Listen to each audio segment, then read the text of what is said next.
Hi, I'm Jess Winterstein, and this is episode 1 of LSE IQ. This is a podcast from the London School of Economics and Political Science, where we ask leading social scientists and other experts to answer an intelligent question about economics, politics, or society. Many people are outraged at how much big company bosses are paid, particularly the fact that it seems to be increasing at an extraordinary rate. But businesses insist that large salaries are crucial for attracting and retaining top talent in a highly competitive global market. It's a debate that clearly divides opinion. Government has tried to intervene, some shareholders have rebelled, but big business continues to call the shots. In this episode, Bale investigates how chief execs continue to command such enviable rewards and asks the experts, are they worth it? Chief executives are taking home record pay packages worth tens of millions, while most people are lucky to get a small annual pay rise, and many are struggling on minimum wage and 0 hours contracts. It all seems rather unfair, but on the other hand, highly talented people have always commanded lavish salaries, and many of us aspire to be among them. In my quest to find out if the pay packages are money well spent, I began by speaking to Deborah Hargreaves, a former business journalist who is the founder of the independent think tank, the High Pay Centre. She explained how, until relatively recently, being a chief executive was not such a big deal. Well, we've seen a real change in the role of chief executives over the past 30 years. And what we've seen since 1980 is an escalation in pay. At the same time, the job has changed. So you've gone from having a chief exec who was a normal middle-class businessman in the 80s with a job that could be compared to the local bank manager, the headmaster, the local police chief, and with pay rates that compared, so 15 times average wages, really.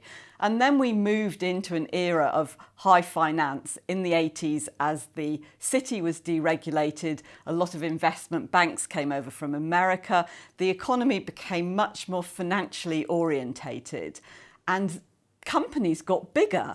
The chief executive's role changed, it became more global, more international.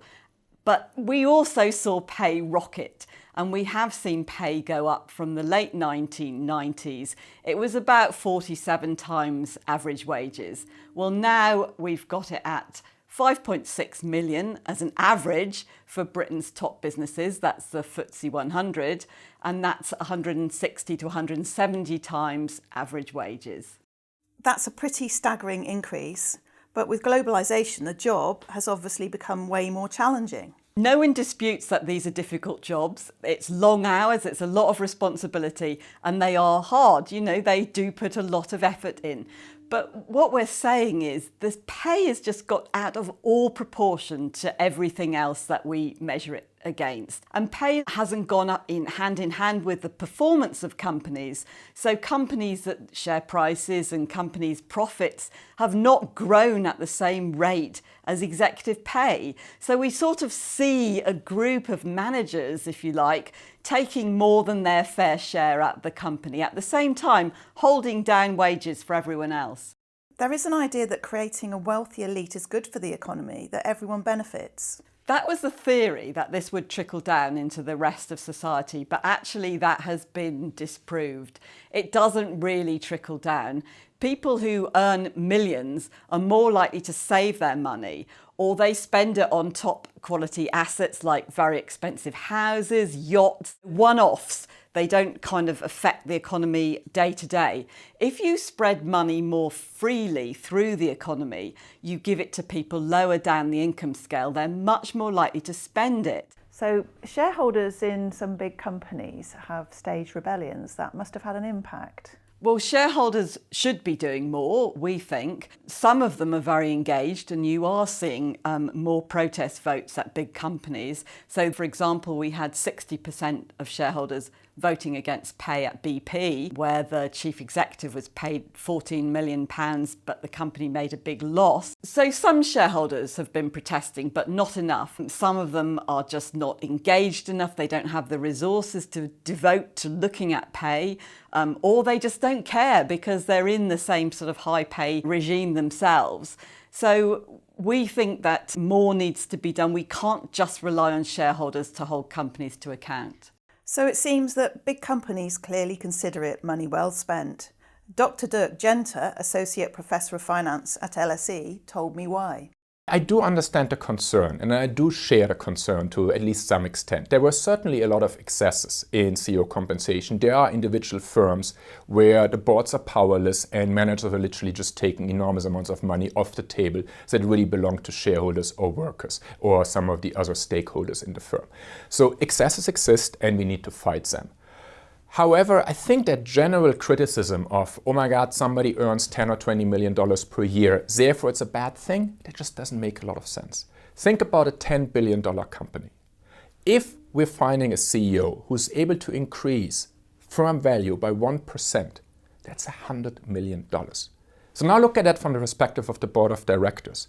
You're trying to hire the expensive CEO, well-established, tremendous track record, is likely going to increase firm value, or a somewhat unproven, much cheaper quantity, an alternative person you could hire.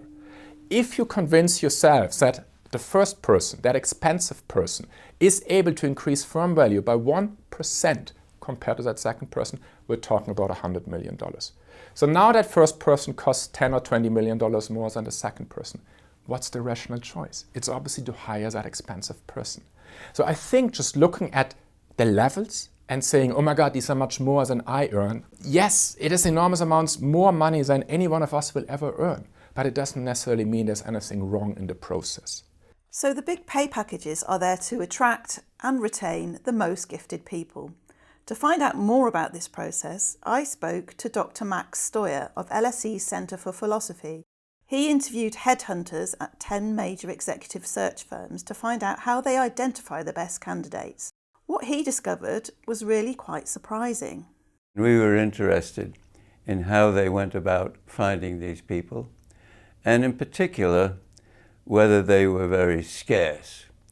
Some people say, well, the high remuneration has to do with scarcity. There are so few of these really talented people. And what we saw was that performance plays a relatively small role in the people that they select.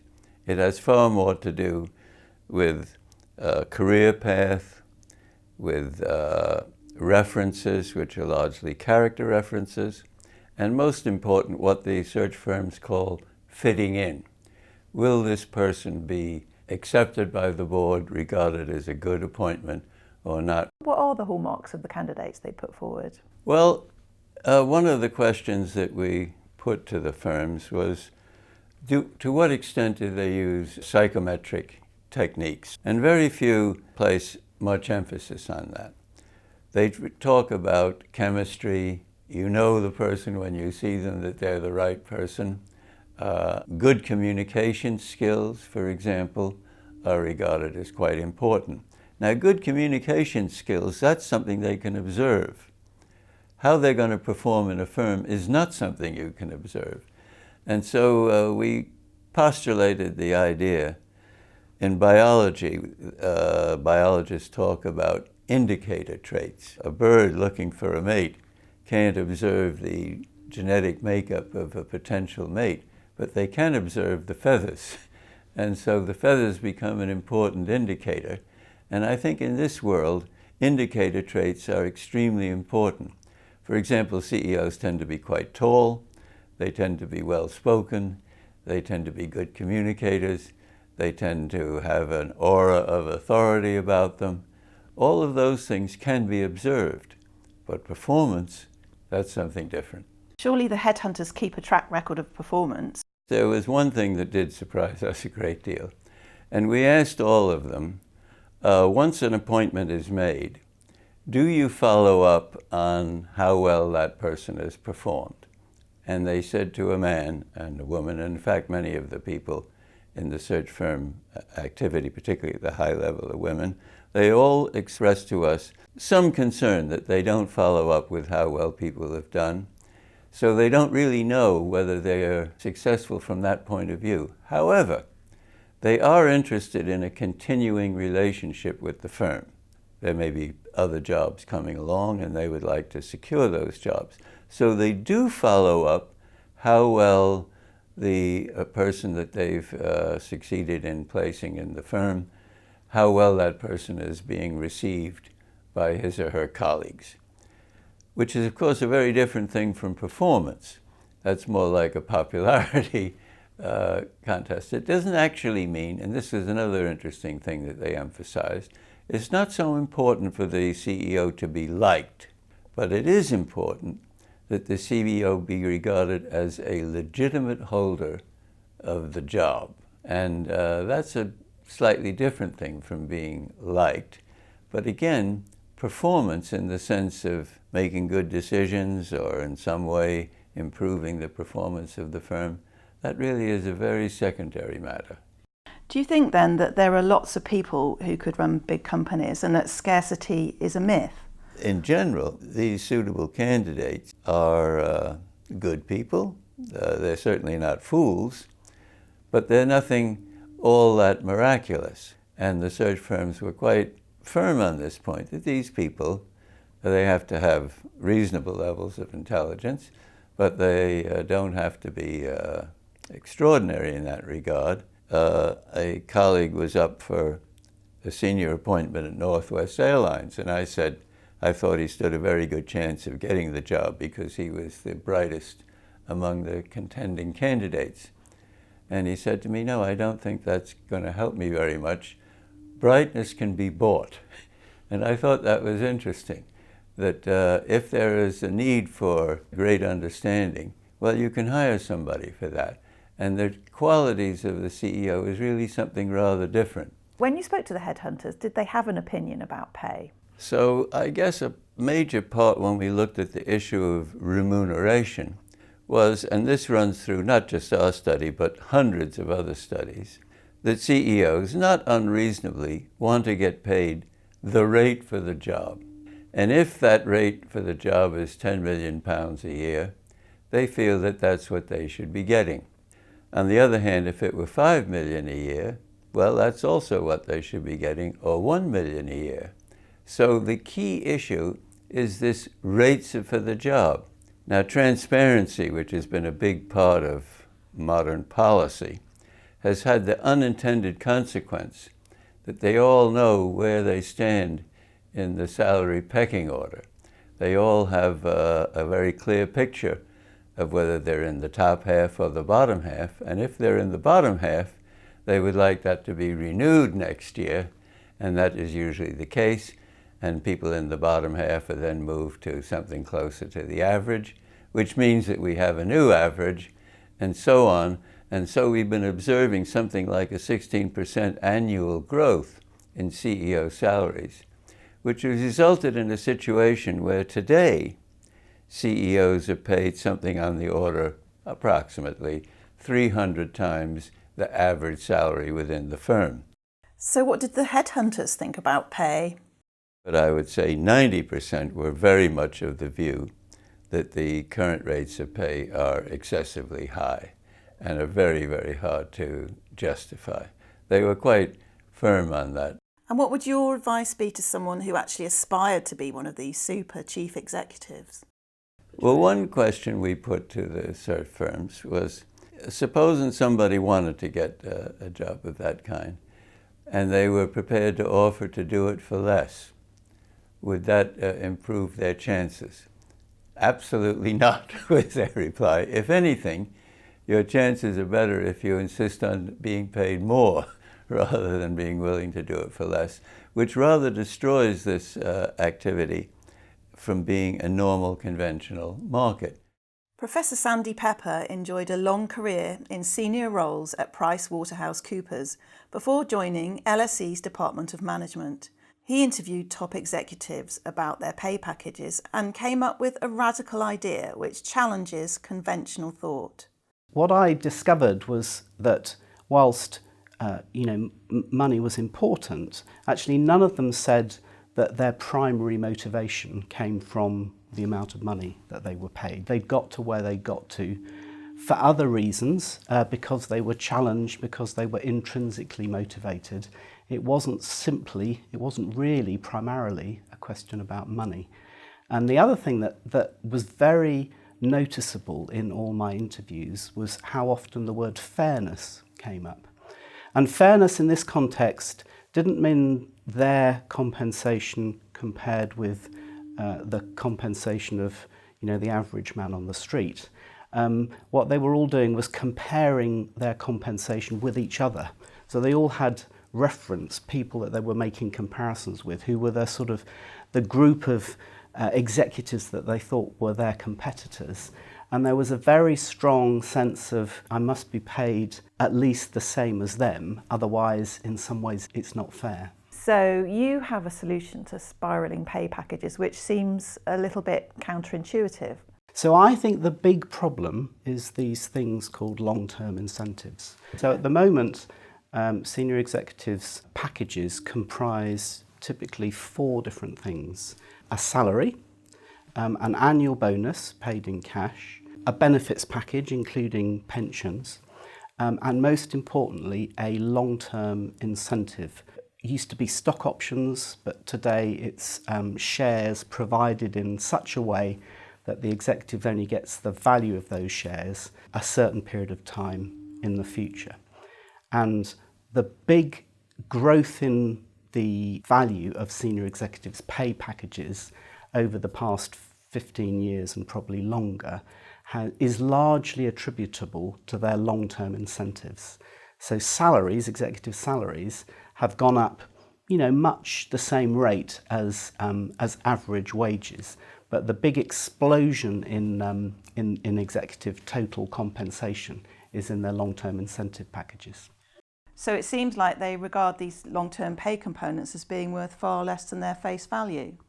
So what I've discovered in my research is that executives attach a very high discount factor to their long-term incentives when they're rewarded. When they're awarded a long-term incentive, they immediately discount the value of it by something like 70%.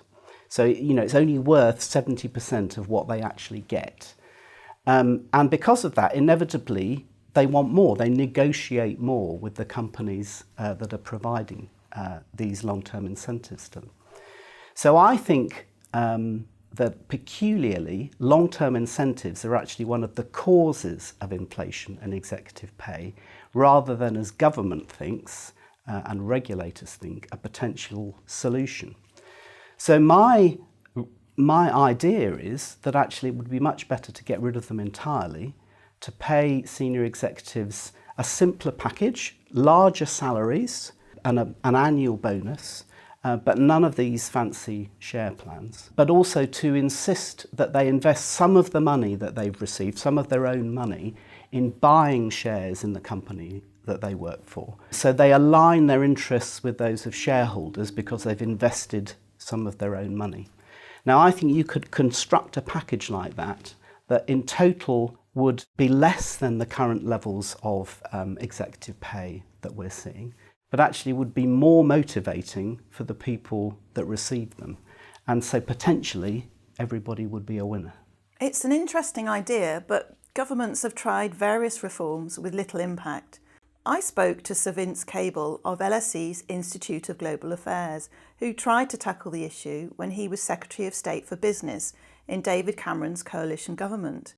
He introduced legislation requiring big companies to be more transparent about pay and giving shareholders a binding vote on pay policy every 3 years. I began by asking Sir Vince how much further he would have taken things were it not for the constraints of working in a coalition government. This wasn't an issue where we had violent disagreements, but I would have, I think, pushed things further. I think the areas of doubt and disagreement were how actively we should build in worker consultation. There was a strong demand from some quarters, including the Labour opposition, to have workers on boards. I had no objection to it, but it would raise all kind of practical problems about how do you consult the labour force if most of it's in kind of mining companies in Madagascar or whatever. And of course, a lot of our FTSE 100, like Glencore and RTZ, are global companies. They're not based on the UK labour force. So that was one problem. We did reach a compromise, which was that companies should be required to report on how they've consulted. I think if I had my time again, I would require them to consult with their labour force, but leave it open as to how it should be done. I think a second fairly minor point, but the High Pay Commission were very keen that we published a ratio of top executive pay versus median. Again, I have no strong objection to that. I think it might help. I don't think it would make an enormous amount of difference, and it would give fairly misleading answers, because you get companies like Goldman Sachs, which are fairly egalitarian, because everybody's paid millions, whereas retailers, even if they're very enlightened, John Lewis, have very, very high differentials between the top man and the average. But nonetheless, I've got no problem with that. And I think the third step, which we did consider, was to make it compulsory for institutional investors to declare how they voted. The view we took here was that most investors are now voting and declaring their votes. So, was there any need to legislate for it? But yes, by all means, it's something we could go back to. Teresa May backed the idea of having workers on boards, but later appeared to backpedal by saying she wasn't going to force companies to do this. Do you think she should have stuck to her guns? Well, I've got no quarrel with trying to toughen the thing up. I mean, I think the difficulties about pushing this further are several. One is that, of course, if you try to toughen up very considerably the legislation on executive pay for limited public companies, what tends to happen is they go private. The most controversial pay award has been to WPP, but the guy who runs it owns a large chunk of shares. He could easily turn it back into a private company and escape all the scrutiny and corporate governance rules of FTSE 100 companies. So these companies need to stay in the FTSE 100 to be open to regulation. And there are different ownership models, partnerships, for example, which can be used to get around this. So you're working with a relatively small cohort of companies. We're trying to get them to do lots of other things at the same time, get more women on boards, generally have more diversity, behave in a more ethical way, be more transparent. And the more and more you pile onto these companies, the less and less, ultimately, less and less control you've got over them, because they would opt for a different corporate form. So it seems that any attempt at reforming executive pay is a huge challenge for government, because big companies insist that their bosses are worth it, and they will go private if pushed. I asked Deborah Hargreaves what she thinks the future holds. She explained that even the boss's own professional organisation, the Institute of Directors, has advised that massive pay deals send out the wrong message. And perhaps in the end, it might be a sense of shame that prevails. There's a lot of smaller and medium-sized businesses in the Institute of Directors, and they see this as a big company problem, which is tarring the whole sector with a bad reputation. I do think that there is more of a pushback against some of these figures now, and I do think as a country and as a society we need to think about this very carefully, and I would like to think that there is some restraint exercised even by the executives themselves. I'm surprised that shame has not actually worked, but could we not give them a bit of boasting power, how much of my money I'm giving away rather than how much I'm getting paid? Dirk Jenter, on the other hand, thinks there could be some serious consequences if we push back too hard. As any good economist, I'm always worried about the unintended consequences. And something that a lot of economists, certainly including myself, worry about is the allocation of managerial talent into different career streams and into different professions. And back in the 1970s, when CEOs were paid much less and when the difference between CEO pay and average employee pay was much smaller, a lot of very, very smart, talented people wouldn't actually go into corporate careers, but would go into investment banking or consulting. And certainly in the 1970s, a lot of people were raising concerns that our top talent was not ending up running our large corporations, but was just ended up being investment bankers, consultants and other jobs. Unfortunately or fortunately, depending how you look at that, there are lots of other professions where smart, talented people can make enormous amounts of money. And if we're preventing people from making enormous amounts of money as CEOs, those same people will probably end up being hedge fund managers or consultants or investment bankers. And I don't believe that we as a society necessarily desire that. So Deborah Hargreaves regards chief execs as a source of growing inequality, while Dirk Jenter warns that stricter constraints on pay could cause a brain drain. We've also heard from Max Toya that chief executives are hired for their personal characteristics rather than their performance. Both he and Sandy Pepper found that they are not really motivated by money, they just want to be paid the same as their competitors. And Vince Cable wants to toughen up regulations to force companies to consult with the labour force, but also warns against pushing too far.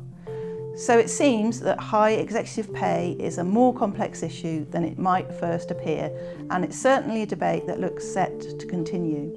Why not tell us what you think using the hashtag LSE IQ? This episode of LSE IQ was brought to you by Joe Bale, Tom Williams and James Ratty. It was based in part on the following research. Headhunter Methods for CEO Selection by Max Toya, Peter Abel and Henry Wynne. The Economic Psychology of Incentives, New Design Principles for Executive Pay by Sandy Pepper. And CEO Compensation by Carola Friedman and Dirk Jenter. All the associated links for this episode can be found in the show notes at bit.ly/LSEIQ1. For more episodes of this podcast and to subscribe on iTunes and SoundCloud, please visit bit.ly/LSEIQ. See you next time when we ask what's the future of work.